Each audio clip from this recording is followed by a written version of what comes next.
Assalamu alaikum, and Dr. Zubair Bashir Khan here. Welcome to my YouTube channel Creative and Informative Knowledge. आज मैं आपको MDCAT के हवाले से बहुत ही दिलचस्प जो है बातें बताने जा रहा हूँ जिस पर आप अमल करके मेडिकल कॉलेज में बासानी जो है दाखिला ले सकते हैं। सबसे पहले ये है कि मैं आपको ये बताऊँ कि लोगों की जो मिथ्स हैं कि जो लोग कहते हैं कि आपने विदाउट अकेडमी आप जो है ईटा टेस्ट या जो MDCAT टेस्ट है वो आप क्वालिफाई नहीं कर सकते। ये जो है बिल्कुल लोगों की अपनी बातें हैं, आपने बिल्कुल इन पे ध्यान नहीं देना। मैं आपको ये ऐसी गाइडलाइंस बताऊंगा जिस पे जो है आप जिसको फॉलो करके ईटा टेस्ट में 190 प्लस मार्क्स ले सकते हैं किसी भी अकेडमी के बगैर। ठीक है, तो इसमें सबसे पहले आपने इसमें क्या करना है, सिंपल सी एक ट्रिक है। आपके पास सबसे पहले आपको ये पता हो कि ईटा टेस्ट आता कहाँ से है, मीन्स कौन सी बुक्स हैं जहाँ से आता है। तो सबसे पहले आपको ये पता हो जो आप FSC आप पढ़ रहे हैं, जो अपकमिंग 2023 में ईटा NMD CAT होगा, उसमें आपको ये पता हो कि ये आपका टोटली FSC बेस्ड है। ठीक है, इसमें आपकी जो अभी FSC आप पढ़ रहे हैं, मीन्स आपकी बायो, आपकी केमिस्ट्री, आपकी फिजिक्स, इंग्लिश, टोटली इससे ही आता है। ठीक है, आपकी जिसमें मेजोरिटी जो क्वेश्चन होता है वो बायोलॉजी का होता है। बायोलॉजी अप्रॉक्सीमेटली जो है वो आपके इसमें 54 प्लस MCQs होते हैं, almost 68 MCQs are there in the biology portion. फिर केमिस्ट्री फिजिक्स में 54 MCQs होते हैं, और आपके पास इंग्लिश में 18 होते हैं, और सम सार्ट में जो इंटेलिजेंस बेस्ड लॉजिकल रीजनिंग होती है उसमें आपकी जो MCQs होते हैं वो आपके पास ऑलमोस्ट इसमें 6 MCQs होते हैं। तो टोटल 200 MCQs होते हैं इसमें। और मोस्टली जो अगर मैं आपको बताऊं, जो अगर आप अकेडमी ज्वाइन करते हैं तो आपका टोटली उसमें वेस्टेज ऑफ टाइम होता है। अगर आपने FSC अच्छे से पढ़ी हुई है, अगर आपने first year second year with आपने कॉन्सेप्ट समझी हुई है, आपने उसके नोट्स बनाए हुए हैं, आपने उसको साथ साथ पढ़ा है, आपने उसकी जो है डेली उसकी आपने उसकी एक्सरसाइज की है, प्रैक्टिस की है, आपने सॉल्व किया है, तो जब आपका FSC जो ही आप एग्ज़ाम दे के रहते हैं तो आप खुद भी रिवाइज करके आप ईटा टेस्ट में बासानी 190 प्लस मार्क्स ले सकते हैं। लेकिन इसके अलावा मैं आपको ये बताऊं कि अगर जो बायोलॉजी का पोर्शन है वो टोटली दूसरी, आप एक लोगों की भी ये मिथ है कि ये वो कहते हैं कि आपने फलाना कोर्स पढ़ना है, आपने नोट्स फॉलो करने हैं, आपने अकेडमीज के में जाना है, आपने फेडरल का कोई और कोर्स पढ़ना है। लेकिन जो आपकी टेक्स्ट बुक बोर्ड है, आपने जस्ट उसको फॉलो करके किसी नोट्स पर रिलाई नहीं करना। हाँ, आपने FSC में अच्छे मार्क्स लेने के लिए आप नोट्स पढ़ें, आपकी मर्जी जो मर्जी पढ़ें, लेकिन ईटा टेस्ट के लिए, MDCAT टेस्ट के लिए आपने जस्ट अपनी बुक्स पे फोकस करना है। आपने जो आपकी टेक्स्ट बुक बोर्ड है आपने उस पर फोकस करना है और अकॉर्डिंगली आपने उसको फॉलो करना है। सबसे पहले मैं आपको बताऊं, biology, biology totally book based है।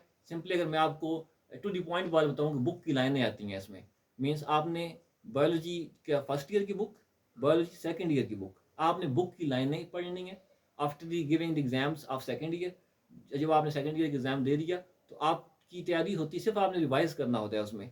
तो आप घर बैठ के बासानी जो है उसको फर्स्ट ईयर की बुक्स को मत मीन्स आप टाइम डिवाइड कर लें, एक चैप्टर जो है एक दिन पढ़ लें, दूसरा दूसरे दिन पढ़ लें, या हाफ हाफ चैप्टर एक दिन पढ़ लें, हाफ सेकंड डे पढ़ें, इसी तरह आप जो है अब सो ऑन करते जाएं। बुक की वर्ड बाय वर्ड आपने लाइन बाय लाइन आपने रीड करनी है। ठीक है, बायोलॉजी टोटली आपकी जो है 68 के 68 MCQ जो है आपकी 100% जो है वो कवर हो सकते हैं by reading the lines of the book, जो आपकी टेक्स्ट बुक बोर्ड की हैं। केमिस्ट्री फिजिक्स जो है आपने जो है FSC में फर्स्ट ईयर और सेकंड ईयर जो आप पढ़ते हैं वो आपने उस पर जो है कॉन्सेंट्रेट करना है। वो कैसे करना है, जो आपके फार्मूलाज हैं, न्यूमेरिकल्स हैं, या जो आप जिसमें जो फर्दर फार्मूलाज जो ऐड होते हैं वो आपने जो आप लेक्चर जो टॉपिक है वो आपने अकॉर्डिंगली उस टॉपिक के हिसाब से आपने साथ साथ लेक्चर में वो समझना है। जो आपने समझा होता है FSC में वही आपने दोबारा इसमें रिवाइज करना होता है।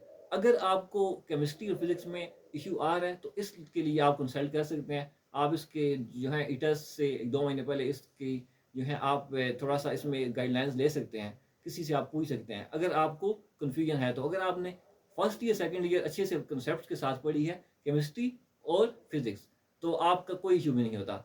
ये भी आपकी बुक से ही होता है, सिर्फ जो है ये अपनी जो है इसमें न्यूमेरिकल्स जो है वो अपनी वर्ड अपनी उसमें वो देते हैं, मीन्स अपनी लैंग्वेज में वो देते हैं, चीज़ वही टॉपिक होता है, उसी बारे में जो है आपसे क्वेश्चन पूछ रहे होते हैं। सिर्फ इसमें डिफरेंस ये होता है कि वो आपसे आपकी जो है वो मेंटल लेवल देख रहे होते हैं कि आपने किस हिसाब से समझ के देखा हुआ है इस न्यूमेरिकल को। मीन्स कि आपने स्टेटमेंट पढ़ के आप जो है फार्मूलाज खुद मेकअप कर सकते हैं या नहीं कर सकते।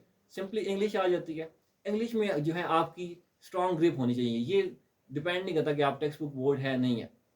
इंग्लिश में आपकी टेंसेस पे ग्रिप 100% होनी चाहिए। मीन्स कि आप जो प्रेजेंट टेंस है, प्रेजेंट इंडेफिनिट है, प्रेजेंट कॉन्टिन्यूस है, प्रेजेंट परफेक्ट टेंस है, ये पास्ट इंडेफिनिट है, पास्ट परफेक्ट है, या सिमिलरली आपके पास पास्ट कंटिन्यूस है, या फ्यूचर आपके पास कोई भी टेंस है, तो इसमें आपके पास इस पर ग्रिप हो।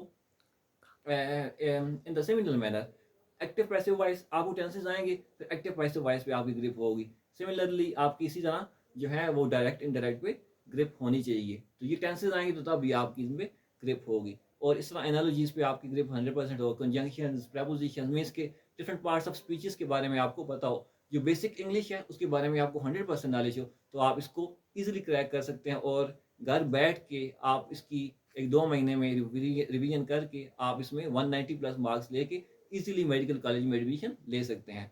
और जो लोगों की मिस है, आपने इस पर बिल्कुल रिलाई नहीं करना कि आपने जो है अकेडमी ज्वाइन करें और आप जो है टेक्स्ट बुक बोर्ड ना पढ़ें, नोट से पढ़ें, फलाने कोर्स से पढ़ें। ये जो है बिल्कुल लोगों की मिथ्स हैं। आपने बिल्कुल उस पर रिलाई नहीं करना, और आपने अपना जो है फोकस होकर कंसंट्रेट होकर अपनी टेक्स्ट बुक बोर्ड्स को पढ़ना है। और जो आपने FSC में पढ़ा हुआ होता है वो आपने जस्ट रिवाइज करना है। और आपने बिल्कुल जो है अपने जो आपका माइंड है बिल्कुल रिलैक्स हो गया, आपने इसको जो है अपनी प्रिपरेशन करनी है। फाइनली आपके पास आता है लॉजिकल रीजनिंग। लॉजिकल रीजनिंग में क्या है? लॉजिकल रीजनिंग में आपके पास basically simple intelligence based questions होते हैं।